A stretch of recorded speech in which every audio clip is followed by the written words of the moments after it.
মনে কি পড়ে মাগুরার সেই আসিয়ার কথা? তার বিচার কি আমরা পেয়েছি? আপনি কি বলতে পারবেন সেই ধর্ষণকারীর কি শাস্তি হয়েছিল?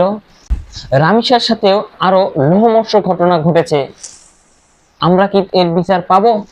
সেই জন্যই তার বাবা বলেছিল, আপনারা এই ধর্ষণের বিচার করতে পারবেন না, আমি কোনো বিচার চাই না। বাংলাদেশের বিচার ব্যবস্থার উপর তার কোনো আস্থা নেই। আজকে আমাদের স্বরাষ্ট্রমন্ত্রী রামিসার ঘটনাকে কেন্দ্র করে সংবাদ সম্মেলন করেছে। উনি খুব হাসি খুশি মুখে সব প্রশ্নের উত্তর দিচ্ছেন।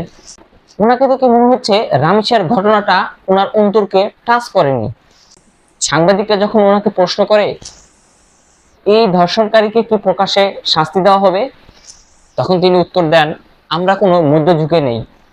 আচ্ছা মাননীয় স্বরাষ্ট্রমন্ত্রী, রামিসার সাথে যে ঘটনাটা ঘটেছে এটা কোন যুগের ঘটনা?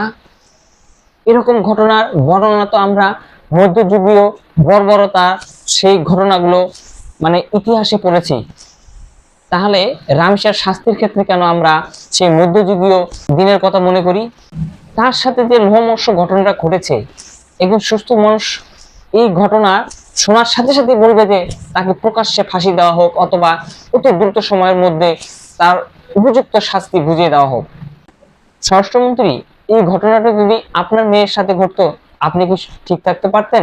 আপনার বচনভঙ্গি কি তখন এই একই রকম থাকতো?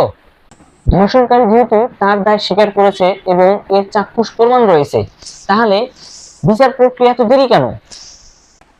আমরা আইনের এত মারপ্যাচ বুঝি না। যেহেতু সে দায় স্বীকার করেছে, তাই তাকে দ্রুত সময় শাস্তির ব্যবস্থা করা হোক।